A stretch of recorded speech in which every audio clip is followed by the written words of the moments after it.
What up, Lost Boys? Here we are, week 4 fantasy recap video. I was up late, just finished the Seahawks Giants game. Thought I would get the video done tonight instead of tomorrow morning, considering we had a couple epic games today, or I guess this week, that finalized tonight's Turd Fest of Seattle Giants. Like I said, I think Daniel Jones may be a little retarded, but that's for another day. Let's get right into the recap. We're going to start with our game of the week. It was insane.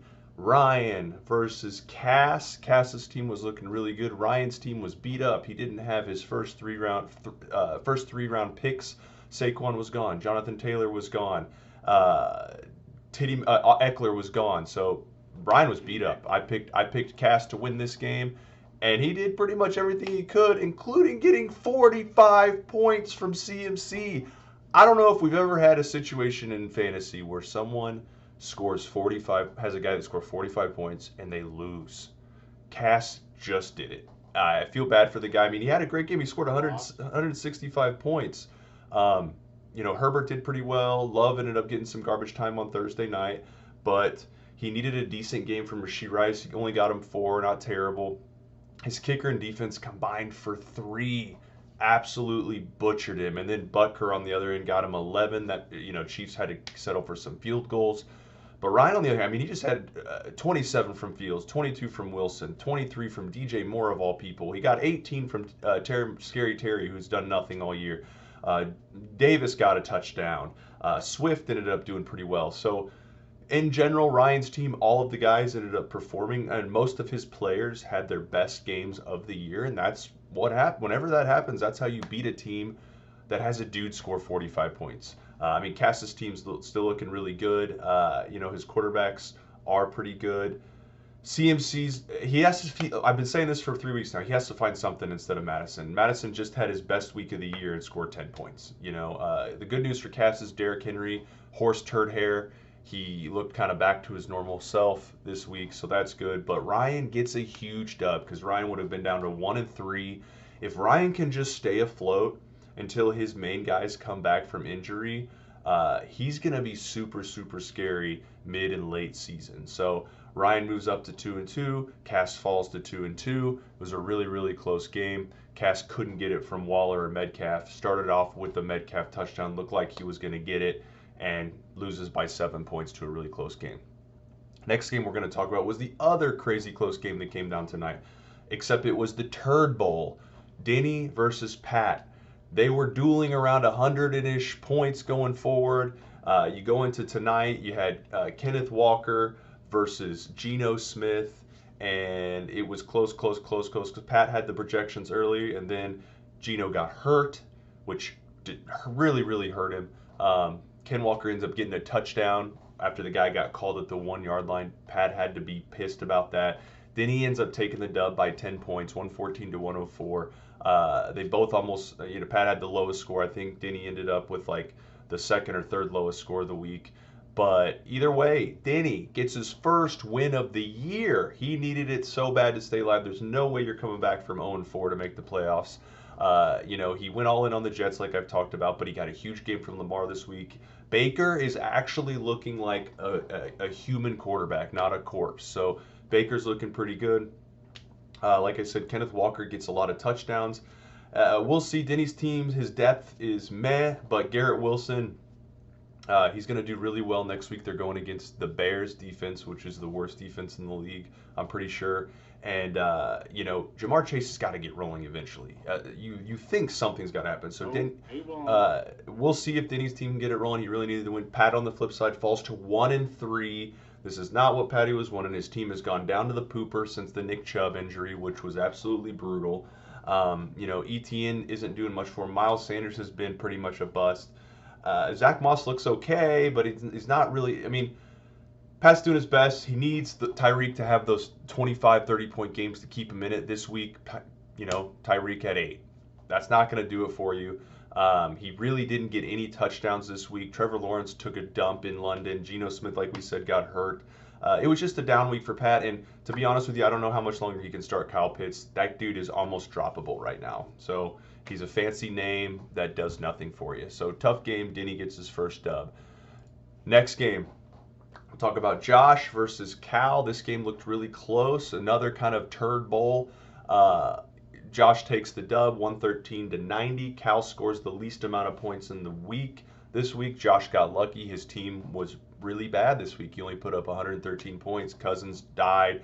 Goff, they decided to hand the ball off 400 times to David Montgomery Thursday Night Football. JJ, 22 points. I mean, the guy, 22, 23 points. The guy's always performing. But in general, though, Gibbs still hasn't done anything. Tutu Atwell, he left Nico Collins on the bench. Josh made a terrible error. He didn't ride with his boys. Nico Collins on the bench getting 30-plus points. And Javonte Williams gets hurt in the first 2 minutes of the game. So Josh's team took a huge dump. Luckily for him, Cal's team took a bigger dump. He got some bad news Sunday morning. Deshaun Watson was ruled out late. He had to start Dorian Thompson-Robinson. Don't even know what the hell that is. Gets him 1 point. 1 point. Felt bad for Cal on that one, which then affects his Amari Cooper stock. Got him 2 points. Cal's guys just couldn't get it rolling. Pollard was one of his last chances. Pollard didn't do anything with 7 points. The Dallas didn't really even have to try. Their defense scored 2 touchdowns in that game. It sucks for Cal too because he finally got a huge game from Mark Andrews this year and couldn't get the dub on it. So Cal's sitting at 2-2 now after this. I'd still like his team, with Andrews and Waddle. Waddle's going to get going. Mahomes is going to get going. Mahomes took a dump as well. So, but Cal falls, puts up the least amount of points for the week. We'll see if he can get it rolling next week. Josh moves to 4-0, only undefeated team. Next game was a big one for me. Justin that was red hot versus Roman. Roman had a huge week 2, a huge dud week 3, so he was kind of roller coastering right now. And this was the roller coaster up for Matt. He went back up, scores 164 points, beats Justin 164-120. We'll start with Barreto. Monster game from Josh Allen. This is his first round pick. It showed him why Allen looks like a stud.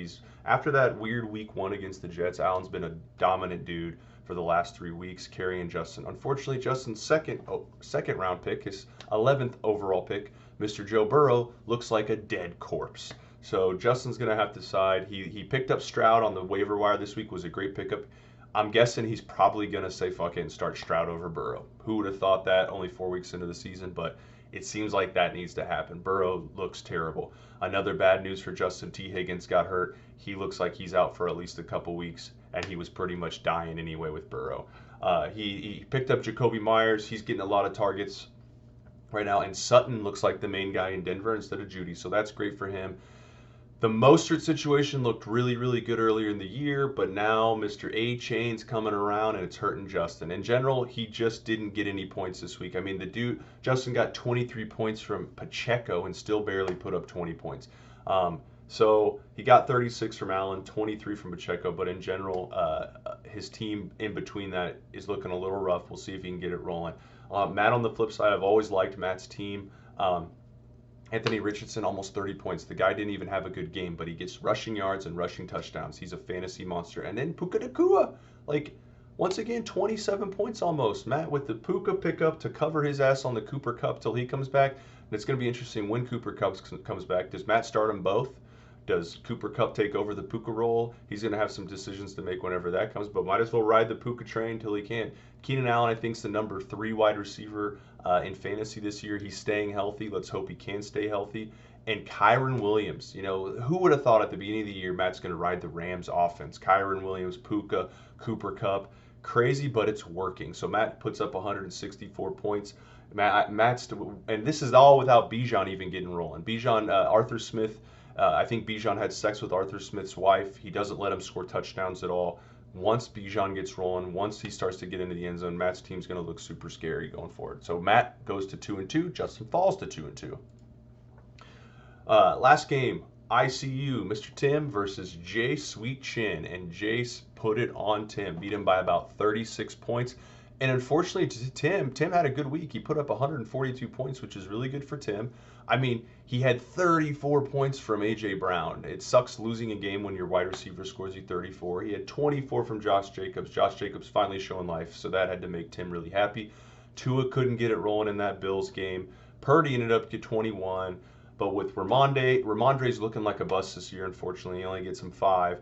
And Jordan Addison with the goose egg. That's the surpriser. That was supposed to be a crazy high-scoring game. Minnesota was pass, and Minnesota left the dud. So Addison gets him 0. I mean, Tim's bottom 4 guys, flex, kicker, defense combined for 12. You can't have 4 guys combined for 12, which is unfortunate because the top half of Tim's team, they went off. He ends up with 142, but it wasn't even close to enough because Jace's team went off. 178 points, most points in the week this week. I mean, Hurts, 24 points like it was nothing. Didn't even have a good game. Diggs blows up 33 points. Allen's loving Diggs. A-Chain, pickup of the year so far. He's looking like a top 5 guy going forward. Jace went all in at wide receiver at draft. He hit his lottery ticket with A-Chain, and now it's paying off. Kamara gets 15 targets for about 4 yards, but hey, catches count as half a point, gets him 15 points. So Jay, and the big thing is, he has one of his best weapons in the league. Dallas D, another 27-point game, 2 more touchdowns for that defense. As Jace would say, his defense is offensive right now, and Jace takes it to Tim. Jace moves to 3-1. Tim down to 1-3. So the league has gotten pretty interesting after tonight.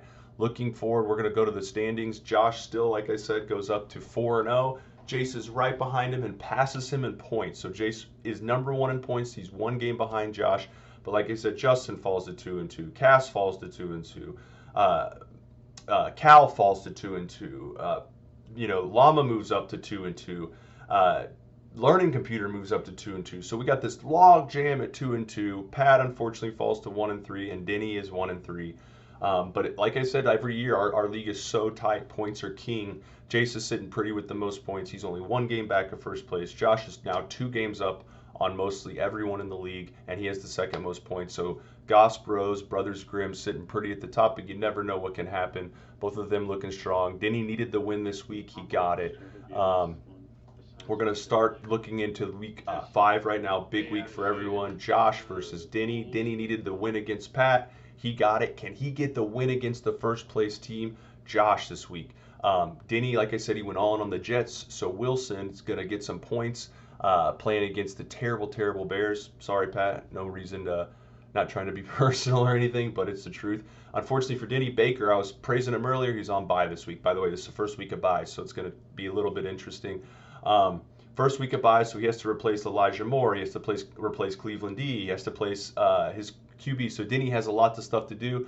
Because of all the buys that Denny's going to have to do this week, I'm going to give the edge to Josh. He doesn't have any buys. Overall, his team is really strong. His wide receivers are just on another level right now. If Minnesota and Detroit can get it rolling, we'll see. Minnesota plays the Chiefs, so we'll see if you get good Chiefs defense or the defense that let Zach Wilson look pretty good. Who knows? But I'm going to go with Josh in that matchup. The next matchup for next week, we're going to go with ICU, Tim versus Cass. Big game. Tim falls to 1-3. Cass falls to 2-2 after this week. Gonna be a really interesting game because Cass has Herbert on bye. He has DK Metcalf on bye. So he has 2 big ones on bye. Tim has Tyler Lockett on bye. I'm going to go with Tim this one. I'm going to go with Tim at the upset. I think Tua gets back to feeling good against the Giants. Giants suck. He'll be able to replace Godwin and Lockett. But in general, I think maybe Josh Jacobs gets it rolling. Ramondre gets it rolling. But a big thing, I think we're getting a 25-point game from Kelsey this week. He's been too quiet. Mahomes has been off his game. I think Kelsey puts Tim barely over the edge. He overcomes McCaffrey, who's going to have a big game. But here's the thing. McCaffrey is going against Dallas D, which is going to be our Niners. Cowboys, going to be awesome Sunday Night Football. And if there's one thing you can do against Dallas better than passing, is pounding the rock. I think McCaffrey scores a lot of points, but I don't think it's enough. I think Tim takes down Cass next week. Next, we're going to go Justin versus Llama. This is my game of the week right now. The reason I call it the game of the week is because Llama got a must-seeded win. He's 2-2. Justin's 2-2. Both of these guys vying at 2-2. And Ryan's team starting to slowly come around. Justin Fields is getting garbage time points. Russell Wilson's getting garbage time points. DJ Moore's catching some of his balls. He has the Chargers on bye, so he's going to lose Kelly and if Eckler decided to come back. But Sam Laporta is looking like an insane steal at tight end. On the flip side, Justin, he still has Allen. I assume he's probably going to bench Burrow. He may not. They're playing Arizona, so he may ride it out with this. But losing Higgins is going to be rough. His team already wasn't very, very deep. Right now, we'll see if if Mostert gets back to being the main guy or not. Justin has some decisions to make. I'm going to go Ryan in a tight game, but I think Fields starts the week off pretty good on Thursday Night Football with some garbage time points. Ryan takes the victory. Next, we're going to go Cal versus Jace. Big game here. Cal just lost to first place Josh. Now he's playing second place Jace. So Cal has a brutal gauntlet a couple weeks. Can he come through? Unfortunately for Cal, he has the Browns on bye this week, which he has Deshaun Watson and Amari Cooper. So he's going to have to figure that out. Jace has Ford, so he's going to have to replace his flex position. Unfortunately, Jace has all of his other main guys here. So I'm going to go with Jason this one. I think you have Hurts that's going to go off this week against the Rams. Dak's going to have to score a lot of points against the Niners, I think. Niners have a great defense. I don't know if Dak can do it. But on the flip side for Cal, I think Mahomes finally, as I said earlier about Kelsey, I think Mahomes keeps Cal in it. This is the X factor. It's not Pollard. It's not Damian Pierce. It's not Mark Andrews. To me, the X factor is going to be Jalen Waddle. Can Jalen Waddle get rolling again? It's been all Tyreek all year. Jalen Waddle, I think, had a big touchdown called back this week. I think Cal keeps this game much closer than we would think because Jalen Waddle has a big game. But I think Jace edges it out with a big game from Hurts and ending it with Dak Prescott. I think we're going to go into a game where it's going to be Pollard versus Dak on that Sunday Night Football, and I think Dak squeaks out a victory over Pollard and gives Jace the close dub.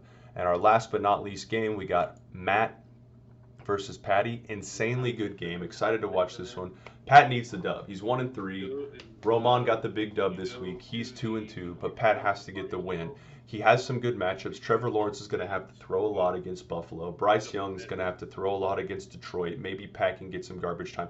I think Tyreek Hill gets back to rolling. On the flip side, Matt, he has Daniel Jones, who's awful, but he also has Anthony Richardson. But here's the flip thing is Anthony Richardson's going to Tennessee. Tennessee's D is no joke. They are very, very, very good. Matt's going to get a lot of points from Puka.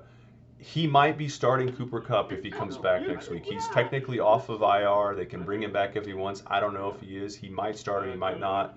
But Bijan plays the Texans. I think Bijan has a monster game. We'll see. I mean, this Bijan, David Montgomery, Kyron Williams, three-headed monster that Matt's rolling out is scary as hell. I'm going to go with an upset, though. I'm saying Pat takes down Matt. I think Lawrence has a great game. I think Bryce Young somehow has his first good game of the year. Miles Sanders gets a couple touchdowns, and here's Cal's flying, hell's freezing over. Kyle Pitts gets Pat over 15 points. Calling it here first, his first good game of the year. So Pat gets the upset over Matt. We got a lot of good games this week, guys. But anyway, this was a really, really fun week a lot of close games. Like I said, it ended out tonight. Can't wait to see what week 5 has in store for us, boys. Love you guys. Have a good one.